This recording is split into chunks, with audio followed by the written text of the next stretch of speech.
त्या प्रभूला आम्ही धन्यवाद देत आपल्या आजच्या वचनाकडे जाऊया. तिमोथेचं दुसरं पत्र, याचा पहिला अध्याय आणि त्याची 6 ते 10 5 वचन आपण वाचूया. तिमोथेचं दुसरं पत्र, पहिलाच अध्याय आणि 6 ते 10. या कारणास्तव मी तुम्हाला आठवण देतो की देवाचे जे कृपादान माझे हात तुझ्यावर ठेवल्यामुळे तुझ्या ठाई आहे ते प्रज्वलित कर. कारण देवाने आपल्याला भित्रेपणाचा नव्हे तर सामर्थ्याचा, प्रीतीचा व संयमाचा आत्मा दिला आहे. म्हणून प्रभू विषयीच्या साक्षीची आणि मी जो रोज बंदिवान त्या माझी तू लाज धरू नये, तर सामर्थ्याच्या परिमाणाप्रमाणे सुवार्तेसाठी माझ्या बरोबर दुःख सोड.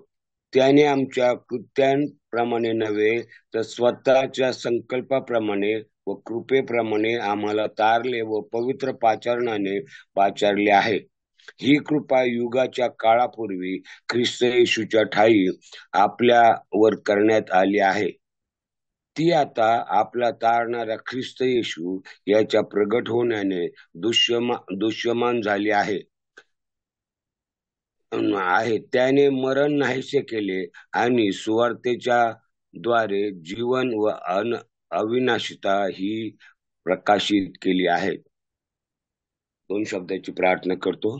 थोर आमच्या जिवंत दयागण परमेश्वरात दिलेलं वचन समजण्यासाठी प्रभू तो आमचं सहाय्यक. माझी बुद्धी कल्पना खोडून प्रभू तो आपल्या पवित्र आत्म्याने प्रभू या वचनाचं स्पष्टीकरण कर, यासाठी की प्रभू आम्ही सर्वांनी तुझ्या नावाचं गौरव कर.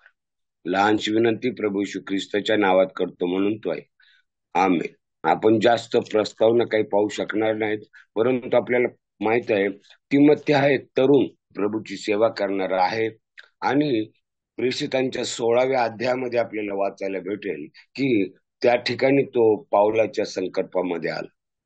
जेव्हा पावलाने तिमोथेला आपल्या बरोबर घेण्याचं ठरवलं, तेव्हा आपल्याला प्रेषितांच्या कृत्याच्या 16व्या अध्यायाच्या पहिल्या 2-3 वचनामध्ये वाचायला भेटेल की जेव्हा पावलाने या तिमोथेला बरोबर घेण्याचं ठरवलं, त्यावेळेला त्याच्याविषयी अशी त्या गावातल्या किंवा त्याच्या लोकांनी अशी साक्ष दिली होती की हा जो तरुण आहे ना, हा खूप सर्वांना मदत करणारा किंवा सर्वांबरोबर राहून सेवा करणारा आहे. आणि त्याच्याविषयी ऐकल्यानंतर पावलाने त्याला आपल्या बरोबर ठेवलं आणि पुढे घेऊन चालल्यानंतर आपल्याला पाहायला मिळतं की सेवेच्या काळामध्ये बऱ्याच ठिकाणी तिमोथेचा उल्लेख केलेला, पावलाने उल्लेख केलेला आपल्याला पाहायला मिळेल. आता जो या पावलाच्या संबंधामध्ये आहे हा तिमोथे, त्याच्याविषयी तो असं लिहितो की ते माझं ख्रिस्तामध्ये लेकरू आहे. जर पहिल्या तिमोथेच्या पत्रामध्ये वाचलं तर असं पाहायला मिळतं की या पावला बरोबर असलेल्या तिमोथ्याविषयी असं लिहितो की हे माझं खरं लेकरू आहे. खरं या शब्दाचा अर्थ की खरंच देवाच्या वचनाप्रमाणे ज्याला पाचारण केलेलं आहे, जो माझ्या बरोबर सेवा करत आहे, असं ते लेकरू आहे. अशा लेकराला लिहित असताना काही मार्गदर्शन पाऊल या 2ऱ्या अध्यायामध्ये करत आहे. आणि ते मार्गदर्शन जे आहे, आम्ही प्रभूची सेवा करणारे किंवा प्रभूमध्ये आपलं जीवन जगणारे आम्ही मंडळांचे वडील असू, आमच्यासाठी ते मार्गदर्शन फार महत्वाचं आहे. परंतु बघा, इथे आपल्याला आल्यानंतर 6व्या वचनामध्ये असं पाहायला मिळतं, पहिल्या अध्यायाच्या दुसरं तिमोथे त्याचा पहिला अध्याय त्याच्या 6व्या वचनामध्ये असं वाचायला मिळतं, या कारणास्तव तुला आठवण देतो की देवाने जे कृपादान माझे हात तुझ्यावर ठेवल्यामुळे आणि तुझ्या ठाई आहे ते प्रज्वलित कर. बघा, इथे पाऊल या तिमोथेला असं म्हणतो की तुझ्या ठाई जे कृपादान आहे, जे देवाने ठेवलेलं आहे, जे माझे हात या शब्दाचा अर्थ पावलाने जे त्याला आध्यात्मिक गोष्टी शिकवल्या किंवा आध्यात्मिक गोष्टीमध्ये पुढे जाण्याचं जे पावलाने त्याला मार्गदर्शन केलं, जे देवाने त्याला कृपादान दिलेलं आहे, या कृपादानाबद्दल पाऊल जेव्हा तिमथ्याला लिहितो तेव्हा एक गोष्ट लिहितो की ते प्रज्वलित कर. आपणा सर्वांना माहित आहे की प्रज्वलित करणं म्हणजे उजेड पाडणं किंवा चकाकीदार असणं. मत्तयाच्या शुभवर्तमानामध्ये आपण वाचतो की प्रभू येशू ख्रिस्ताने असं म्हटलं की तुम्ही जगाचा प्रकाश आहात. तू जगाचा प्रकाश आहे. जर आम्ही योहानाच्या शुभवर्तमानामध्ये जर वाचलं तर तिथे आपण वाचतो की प्रभू येशू ख्रिस्त म्हणतो की मी जगाचा प्रकाश आहे. आता इपिस्कराच्या पत्रामध्ये जाऊन आपण असं वाचतो की जर आम्ही प्रकाशाचे पुत्र आहोत, तर 5व्या अध्यायामध्ये आपल्याला वाचायला मिळेल 8व्या वचनानंतर, जर आम्ही प्रकाशाचे पुत्र आहोत तर प्रकाशासारखं चाललं पाहिजे. परंतु इथे पाऊल त्याला अजून एक उपमा देतो की जर तुम्ही करुणा प्राप्त झालेले लोक आहात तर तुम्ही प्रज्वलित, स्वतःला तू काय कर, प्रज्वलित कर. प्रज्वलित करणे या शब्दाचा अर्थ दिवसेंदिवस अधिक प्रकाश पडणे. प्रियाने, ही गोष्ट आमच्या जीवनामध्ये खूप महत्वाची आहे. आमचं नवीन तारण झालं असेल, आमचं तारण होऊन कदाचित 50 वर्ष उलटून गेली असतील. आमचं तारण होऊन किती वर्ष झाली त्यापेक्षा आमच्या तारणानंतर आम्ही किती उजाळत गेलो किंवा किती प्रकाशित होत गेलो ते फार महत्वाचं आहे. बघा, पाऊल जेव्हा तिमथ्याला लिहिलं तेव्हा तो म्हणतो या कारणास्तव. कुठलं कारण आहे की तिमथ्याने प्रज्वलित व्हावं? तुम्ही जर वरचं वचन वाचलं तर तिथे असं म्हटलं, तो विश्वास पहिल्याने तुझ्या आजीच्या ठाई होता, तो तुझ्या आईच्या ठाई होता, तोच विश्वास तुझ्या ठाई आहे. कोणता विश्वास? त्याच्या घरातल्या आजीने, आईने जो प्रभू येशू ख्रिस्तावर विश्वास ठेवला होता, जो त्यांनी देवावर विश्वास ठेवला होता, तोच विश्वास पाऊल तिमथ्याला आठवण करून देत असताना म्हणतो, तो विश्वास तुझ्या ठाई सुद्धा आहे. तो विश्वास आता दिवसेंदिवस उजाळत गेला पाहिजे प्रियांना. जेव्हा आमचं तारण होतं, तेव्हा आमचा नवीन जन्म होतो, तेव्हा आम्ही देवाची लेकरं होतो. परंतु देवाची लेकरं झाल्यानंतर ती तेवढीच राहणं देवाला अपेक्षित नाहीये प्रिया. त्या लेकरांमध्ये वाढ होणं किंवा त्या लेकरांमध्ये उजाळा येणं फार महत्वाची गोष्ट आहे. इथे जेव्हा पाऊल या तिमथ्याला लिहितो तेव्हा बघा 2 गोष्टी प्रामुख्याने लिहितो. पहिली गोष्ट तो म्हणतो मी तुला लक्षात आणून देतो. दुसरी गोष्ट, देवाचं जे कृपादान तुझ्यावर आहे. तिसरी गोष्ट, पाऊल म्हणतो माझे हात जे तुझ्यावर ठेवलेले आहे. आमच्या जीवनामध्ये सुद्धा आम्हाला ह्या गोष्टीची गरज आहे प्रियांनो, की देवाची कृपा आमच्या जीवनामध्ये आम्हाला दिवसेंदिवस अधिक जाणवणं महत्वाची गोष्ट आहे. दुसरी गोष्ट, ज्यांच्याकडून आम्ही यात कदाचित आमच्या मंडळीच्या वडिलांकडून शिकलो असू किंवा यात कदाचित आम्हाला कोणी पवित्र शास्त्राविषयी मार्गदर्शन करून देवाच्या वचनामध्ये आणलं असेल, आशांची सुद्धा काय तो म्हणतो, आठवण ठेवून आमच्या जीवनामध्ये आम्ही प्रज्वलित होणं फार महत्वाची गोष्ट. जेव्हा आम्ही बुजले जातो त्यावेळेला आमच्या जीवनाला, जेव्हा आम्ही बुजले जातो तेव्हा जग आम्हाला असं म्हणतं ही देवाची लेक.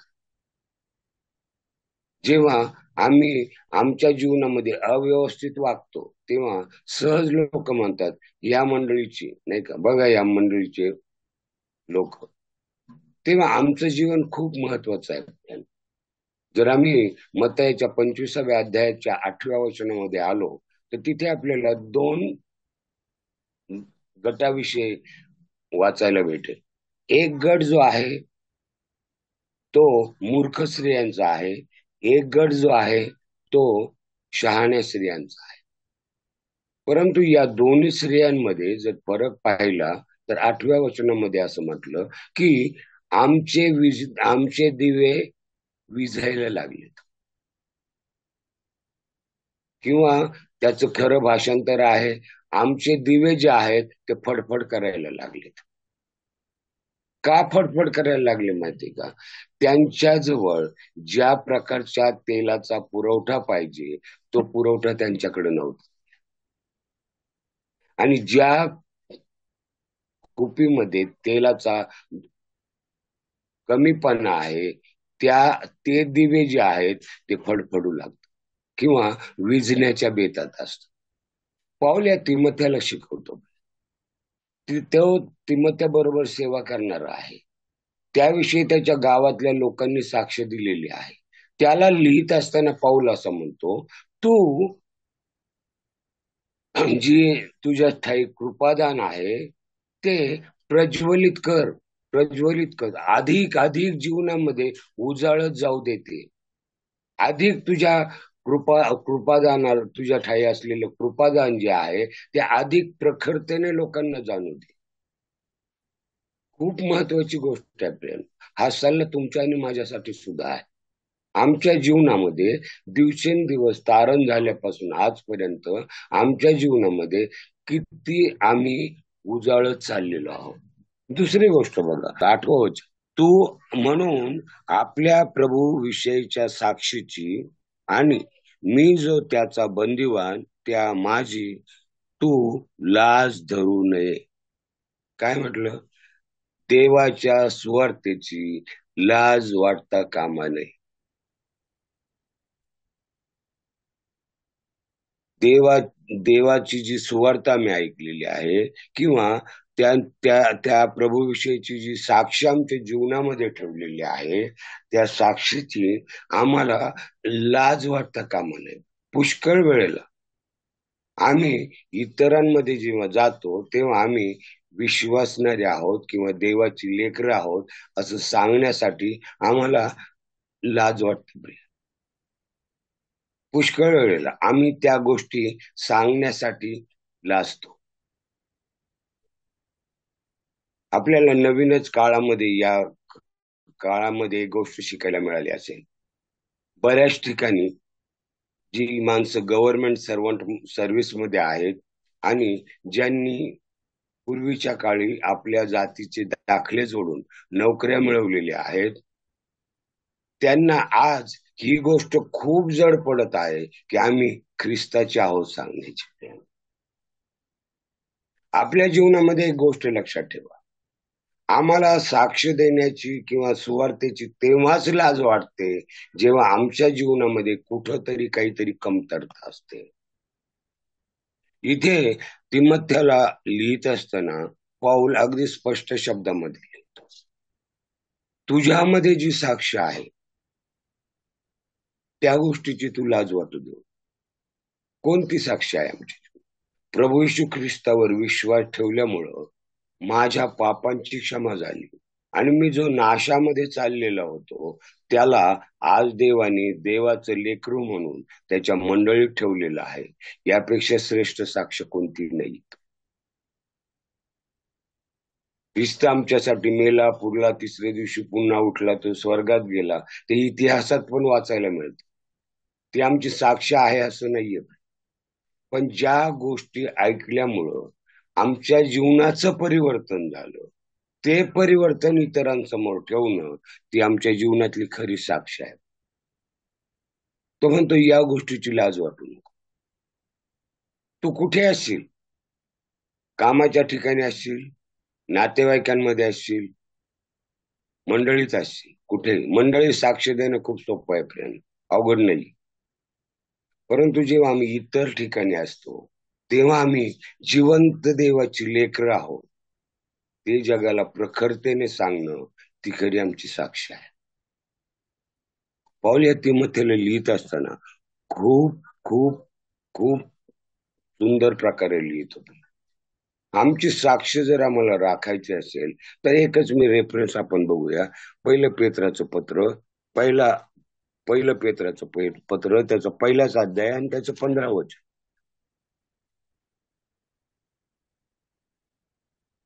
तर तुम्हाला पाचारण करणारा जसा पवित्र आहे, तसे तुम्ही सर्व प्रकारच्या आचरणात पवित्र व्हा. आमची साक्ष कुठे आहे माहितीये का? सर्व प्रकारच्या आचरणात. मंडळीत आहे, आमच्या वागण्यात आहे, आमच्या कुटुंबात आहे, आमच्या वैयक्तिक जीवनात आहे.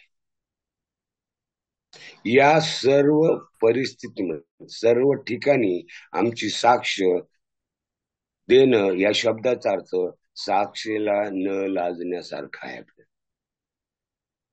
तिसरी गोष्ट बघा, त्याच आठव्या वचनाचा शेवटचा भाग, देवाच्या सामर्थ्याच्या परिमाणाने सुवार्तेसाठी माझ्या बरोबर दुःख सोसावं, नाही का? आम्हाला सुवार्तेसाठी दुःख सोसणं या शब्दाचा अर्थ सुवार्तेसाठी कष्ट उचलण्याची गरज आहे. सुवार्थ सांगणं एक फार महत्वाचं काम प्रभू येशू ख्रिस्ताने आपल्या शिष्यांना दिलेल्या कामामध्ये सर्वात महत्वाचं काम जर असेल तर सुवार्थ सांगण्याचं आहे. मत्ते शुभवर्तमानाच्या 28व्या अध्यायाच्या 19व्या वचनामध्ये आपण जर गेलो तर तिथे असं म्हटलं की जा आणि काय कर माहितीये का? शिष्य कर, त्यांना पित्याच्या, पुत्राच्या, पवित्र आत्म्याच्या नावात बाप्तिस्म द्या. मार्काचा शुभवर्तमान करता असं लिहितो 16व्या अध्यायामध्ये, जा आणि काय कर? संपूर्ण सृष्टीला सुवार्थ सांग. सुवार्थ सांगणं एक विश्वासणाऱ्याचं कर्तव्य आहे आपल्याला, कारण ती सुवार्थ सहज आणि सोपी नाही. तुम्ही मत्तयाच्या 28 अध्यायाच्या 18व्या वचनामध्ये वाचून बघा. तिथे असं प्रभू येशू ख्रिस्ताने म्हटलं, जे अधिकार देवाने मला दिलेले आहेत त्या अधिकाराने मी तुम्हाला सांगतो, तुम्ही जाऊन सुवार्थ सांगा, त्यांना शिष्य करा, त्यांना बाप्तिस्म द्या. सुवार्थ जर सांगायचे असेल प्रियांनो, तर आम्हाला बाहेर जाण्याची गरज आहे. आम्ही घरातच बसून सुवार्थ सांगत राहिलो, प्रियांनो, आम्ही किती जणांपर्यंत पोहोचू आपणच विचार करूया. सुवार्थ सांगणं प्रभूने दिलेलं काम आहे. सुवार्थ सांगणं या अधिकारवाणीने प्रभूने दिलेलं आहे, काम आहे आम्हाला. जर तुम्ही त्या 28व्या अध्यायाच्या 20व्या वचनामध्ये वाचलं तर असं म्हटलं, मी तुम्हाला जे आज्ञा पिलं आहे ते तुम्ही इतरांना आज्ञा पालन करण्यासाठी शिकवा. प्रभूने आम्हाला जी आज्ञा दिलेली आहे, नाही का, ती आम्हाला लोकांपर्यंत घेऊन जायची. तुमच्या जीवनामध्ये खूप महत्वाची गोष्ट आहे.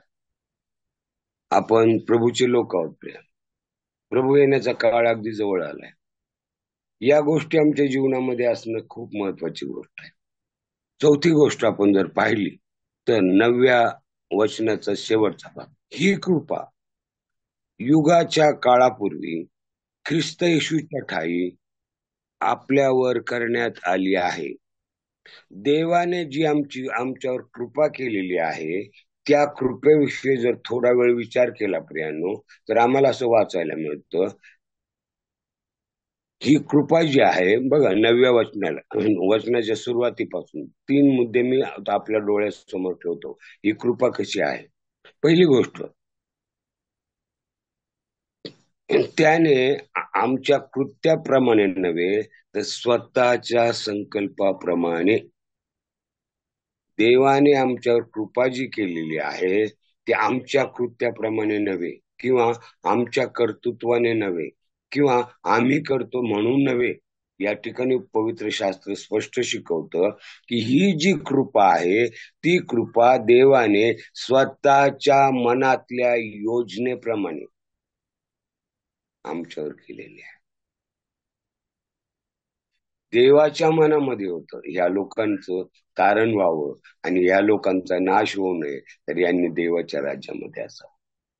माझ्यासारख्या एखाद्या मनुष्यावर देवाने कृपा करावी, खरोखरच मी खूप मोठं भाग्य समजतो. यापेक्षा मोठं भाग्य जीवनामध्ये कोणतंच नाहीये प्रियानो. इथे बघा ना, असं म्हटलं की स्वतःच्या संकल्पाप्रमाणे त्याने तुम्हाला आणि मला तारलेलं आहे. या शब्दाचा अर्थ आमच्या पापांची क्षमा केलेली आहे, आम्हाला पापातून बाहेर काढलेलं आहे. दुसरी गोष्ट असं म्हटलं, पवित्र पाचारणाने पाचारलेलं आहे. पवित्रतेने देवाने तुमचं आणि माझं तारण केलेलं आहे. प्रभू येशू ख्रिस्ताच्या जन्मामध्ये पावित्र होतं, प्रभू येशू ख्रिस्ताच्या सेवेमध्ये पावित्र होतं, प्रभू येशू ख्रिस्ताच्या मरणामध्ये पावित्र होतं, प्रभू येशू ख्रिस्ताच्या पुनरुत्थानामध्ये पावित्र होतं, प्रभू येशू ख्रिस्ताच्या स्वर्गरोहणामध्ये पावित्र होतं. पावित्रतेने तुम्हाला आणि मला त्याने पाचारलं म्हणजे निवडलेलं आहे. खूप महत्वाची गोष्ट आहे. आमचं तारण कसंही झालं नाही प्रियान, कसंही झालं नाही. आमच्या तारणाच्या पाठीमाग पावित्र आहे, प्रभू येशू ख्रिस्ताचं बलिदान आहे, की जे पवित्र अशा हेतूने होतं प्रियानो.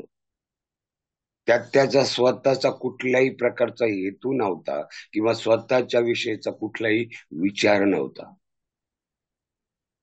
तिसरी गोष्ट आपण पाहतो, युगाच्या काळापूर्वी, आमच्या जन्माच्या अगोदर, कितीतरी या युग स्थापन होण्याच्या अगोदर देवाने ठरवून ठेवलं होतं अशा लोकांचं तारण करणं आहे. तीन गोष्टी आमच्या निवडीमध्ये फार महत्वाच्या आहेत प्रियानो. देवाच्या स्वतःच्या मनातील विचार, त्याचं पावित्र्य, आणि दुसरी गोष्ट आपण अशी पाहतो की आम्हाला कधी निवडलंय. पापांची क्षमा मागितल्यावर निवडलंय का? नाही. त्याच्या अगोदर देवाने ठरवून ठेवलं होतं या लोकांचं तारण. त्या देवाला आम्ही किती धन्यवाद द्यावेत प्रियांनो.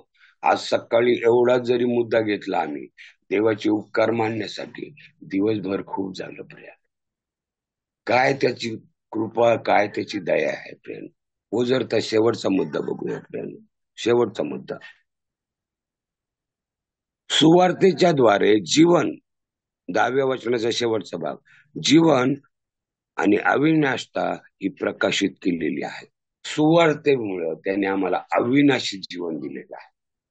सुवार्तेमुळं त्याने आम्हाला अविनाशी जीवन दिलेलं आहे. त्या देवाला मान, महिमा, सन्मान देत आज सकाळी आम्ही त्याच्या पायाजवळ येऊया आणि दिवसभर आमचं जीवन त्याच्या हातामध्ये सोडू. धन्य येशू नाम.